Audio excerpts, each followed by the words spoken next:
want to thank the citizen for highlighting that issue. We watched the same with my chair of the anti-FGM board, the PS herself. Mama County, I think, also saw that expose.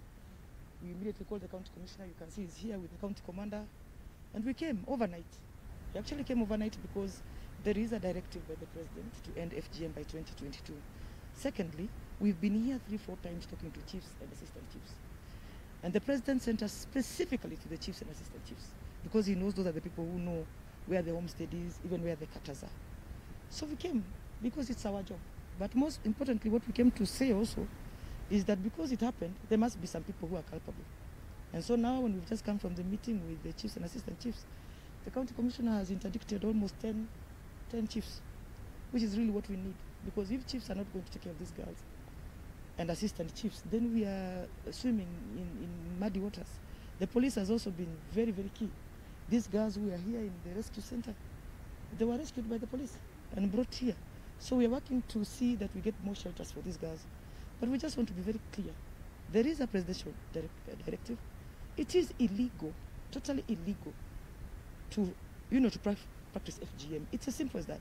So even if you are not the chief and assistant chief, but you are the mother, or you are the father, or you are the auntie who, protects this system to continue, we have a very clear law that deals with even family members. A child until 18 years, a girl until 18 years, even a boy until 18 years, is a state property.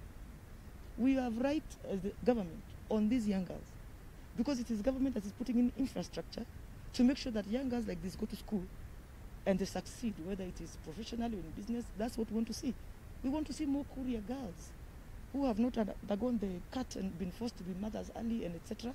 We want to see them shining like every other tribe. The reason why they're not shining and where we are still struggling is because of FGM. So the bottom line is this. We will not take any more excuses from anybody. Our main business is to set up rescue centers. And quite a few exist. But we have been talking to the county government. We've also talked to Mama County here, who has the capacity to get a rescue center. That is where we are trying when we come to the ground to talk to all stakeholders. Because if it is only us in the office and coming here when we are few, then we cannot really know the level. So safe houses are a must. And they are not enough for couriers we are speaking, but we have heard it, we have seen, and we have agreed that we're going to find a formula to have more. But for the meantime, I still want to emphasize that when a girl wants to run away from FGM, it's not an excuse for us that there is no safe house or there is no shelter. No. For us, that should be the first priority, saving them from the cut, like you can see these girls here. We will make sure that there's going to be a rescue center and a shelter very soon. But we are going to work together with the elected leaders and also with the county government. In Gorona is actually there. But when I looked at it, it was shoddily done. It was not good for human habitation. Secondly, and most important, it is in a very isolated place. There is no school around there, no chief, no nothing, no police. We cannot take people there who are suffering in security. So I know we have reported this to the security guards. There are plans to bring security to the place. As soon as that is done, I know I am ready with the beddings and all the other things, the equipment that people need to live there. So as soon as the security, we are talking about insecurity. So we cannot take people to a place which is so insecure. In fact, I have word that the other place where they are doing the cut is just behind that center. It's a public land, yes, but it is the only building that is there. So that is the main reason why there is no body or using that place, and it should be that clear. So no confusion. Apart from that, I think, CS, what we have seen, we might have to look for other alternatives where, especially if these girls can be taken away from here and even into other sub-counties or elsewhere, away from home for some time as we work on the parents to accept them back without conditions, then I think that's what we are working on. So let us team up together. We thank you for your open eye to bring this ugly thing to the attention of the government. This is important. It is important because we believe in girls' education. And we are also implementing the presidential directive on ending FGM by the year 2022. It is a commitment that we have made as a government. But we know that we cannot deliver on this ourselves. We are working with the county government, and you can see the county commissioner here. So we are going to put in place the necessary infrastructure to ensure that the girls who are rescued from this harmful cultural practice are safe. This is a battle we have to win. And we are not going back on this. And you know that when we were meeting the chiefs and their assistants, we witnessed the carrot and the stick. The carrot was the promotion, the stick was the interdiction. Because actions and choices have consequences. Nobody should be allowed to disregard a presidential directive. Nobody. The leaders, so I'm 100% sure that the community around is aware of the effects of female genital mutilation. And I want to thank a citizen because we are here today because of what we saw on TV yesterday. And what we saw was not anything that made us happy, because for a long time we have camped here. Our people as and the FGM are still here. 3 times we have met the chiefs, we have talked to them, and already we have the Act of Parliament, we have the Children's Act. So there are several acts of Parliament and several laws that are there that prohibit female genital mutilation.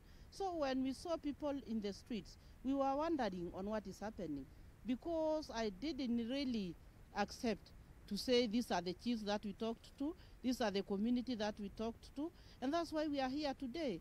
And I'm happy to say that we as the anti-FGM board do support other organizations that are in the ground, because we work with almost every person that is doing something to end female genital mutilation.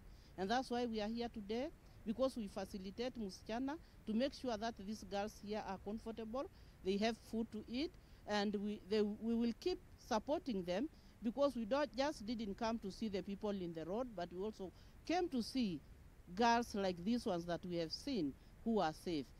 And therefore, we want to send a stern warning to all those individuals who are promoting this negative culture. And because we are being tasked with the responsibility of ensuring that we enforce the law, today we have interdicted 10 chiefs and assistant chiefs who have failed in their performance. Therefore, the message is very clear, that if you are not with us, then definitely we'll send you home, so that we recruit other Kenyans who are willing to support the government agenda. Similarly, we have also identified 6 officers, among them police officers, whom we are going to recommend for promotion, because honestly there must be rewards and sanctions.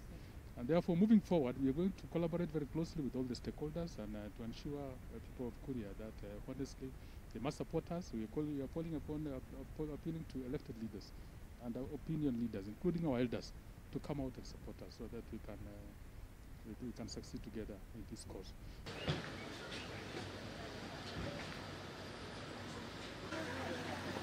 We don't mind being on TV because we'll be on TV.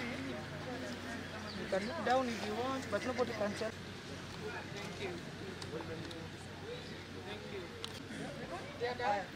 Bye bye guys. Bye. Tuonane. Haya, asanteni sana.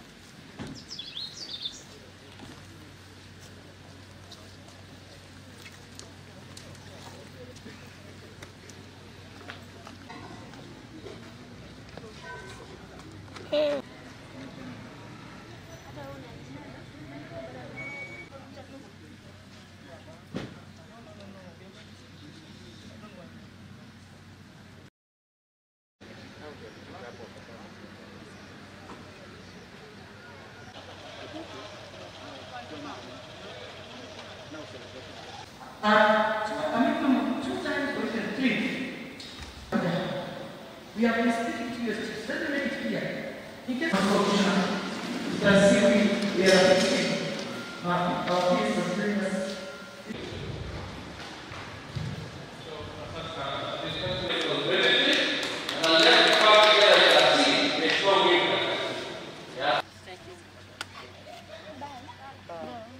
I almost don't want to go.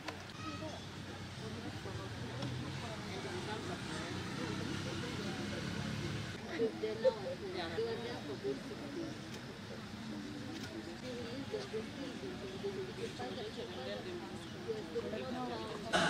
will be happy as mothers. This is what we are all about.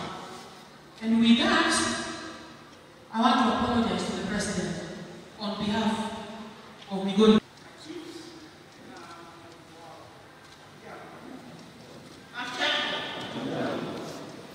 Some of the chiefs joined them what they were doing with the guards and with the gunners. And this time round, we even invited, and maybe you don't understand it. The commissioner, chair of TFDM.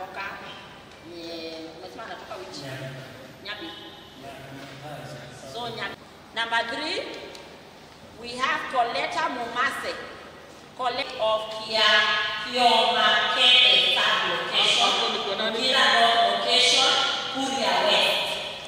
Chief of there is a time to plan and a time to harvest. Sindio? So